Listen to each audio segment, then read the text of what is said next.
If you clicked on this video, most likely you just had your newborn or you're preparing to have your newborn. Either way, congratulations and thank you so much for choosing my video to watch to do something so special like encapsulate your placenta.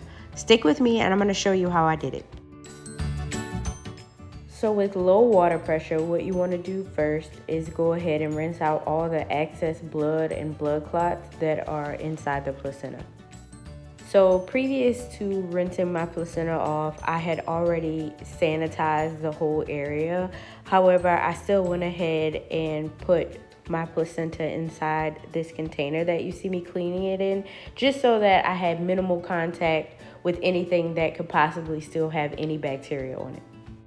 The most important part of this step during this process is just making sure that you have a low enough water pressure so that one, you don't make a mess, and two, you don't tear through the placenta. So while you continue to watch me clean my placenta, I'll go ahead and explain some of the reasons why I chose to encapsulate. So while there's many different safe ways to ingest your placenta, I chose to encapsulate because it simply seemed the easiest. Instead of having to every day either cook or blend my placenta to put into smoothies, I just figured that encapsulating so that I could take my placenta daily was the easiest. After all, I'm going to be handling a newborn, and those of you who've already been on my page know that I already have a 4-year-old.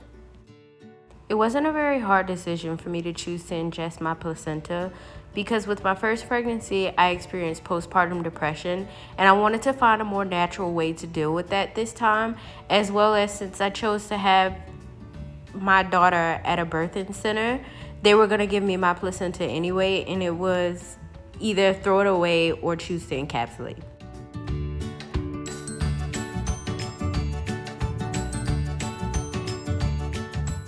And if you're still on the fence about what you want to do with your placenta, or if you want to do anything with it at all, then I wish you the best of luck on your journey. And I know as mama, you're going to choose the best option for your baby. But this is the option that I chose.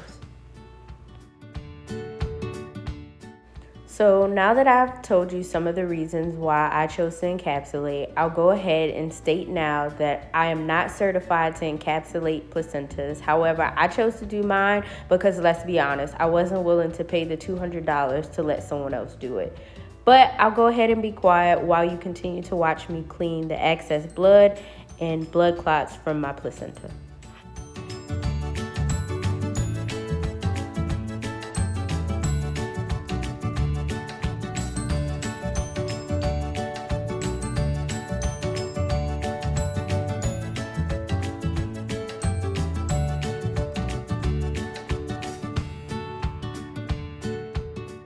So for the next part of the encapsulation process, you're going to go ahead and lay your placenta on your already clean and sanitized surface and cut off the umbilical cord. Some people choose to ingest this as well, but I chose not to.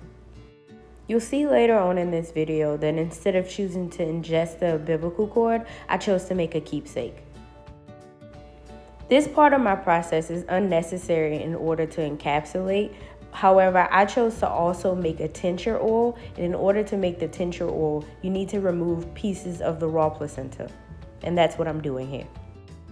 Even with the removal of these raw pieces of placenta, I made 247 placenta pills. Had I not chosen to make the tincture oil, I could have made out with maybe 10 or 20 more.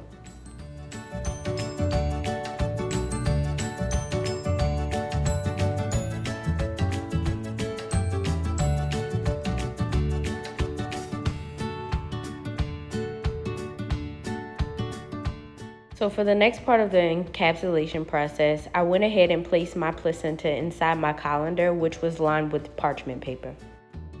After transferring my placenta into the lined colander, I went ahead and placed it over a boiling pot of water, which wasn't filled all the way to the top. It didn't even touch the bottom of the colander.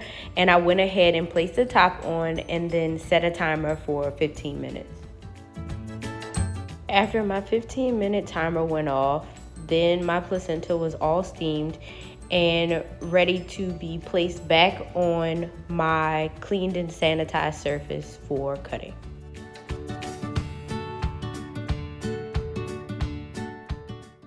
So next, you're going to go ahead and thinly slice your placenta. And although there's no specific way to slice the placenta, keep in mind that the thinner the slices, the easier it will be to dehydrate your placenta. So instead of disposing the leftover liquids from my placenta, I chose to put them into a container so that I could use them to add them to a smoothie later.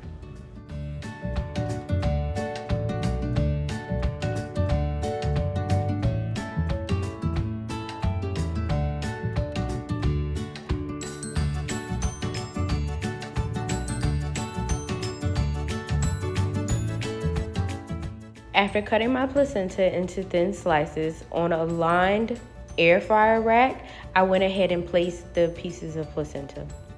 Lining the colander and the air fryer rack was unnecessary to the process, however, it made for a much easier cleanup. The benefits of lining my colander with parchment paper was having the leftover liquid.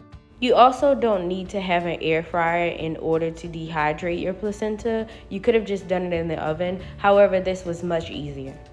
And what I mean by it was easier to use the air fryer to dehydrate is that I could put it into the air fryer and just walk away, because lining the air fryer rack with parchment paper did make the process of dehydrating my placenta just a little bit longer than it normally would have with no parchment paper.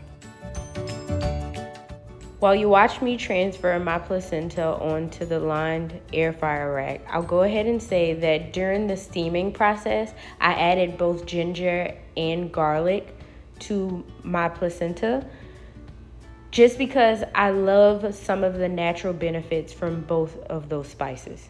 I didn't tell you about the adding of the spices during the steaming process because it's absolutely unnecessary. Some people choose not to even steam their placenta. However, I did things that were easier for cleanup.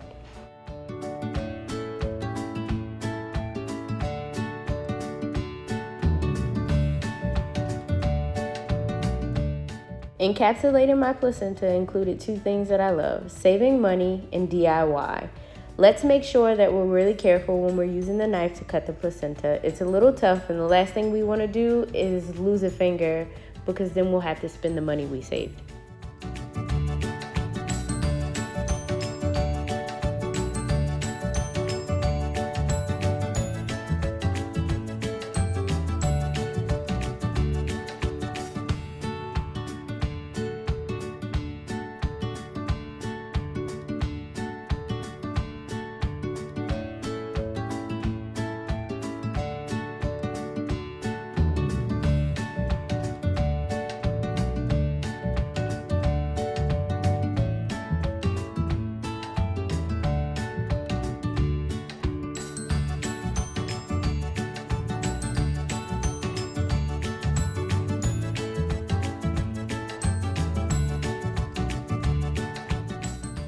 Next, I went ahead and placed my thinly sliced placenta into my air fryer.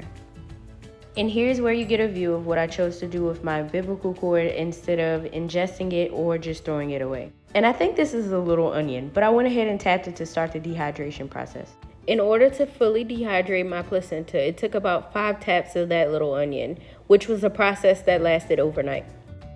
There you have it. This is the process that I use in order to encapsulate my placenta. And although this video doesn't show me using the pill encapsulator, if you'd like a tutorial on how to use it, go ahead and comment below and let me know. If you chose DIY encapsulation, go ahead and comment below and let me know how it went. Good luck on your birthing journey. Thanks for watching my video. See you next time.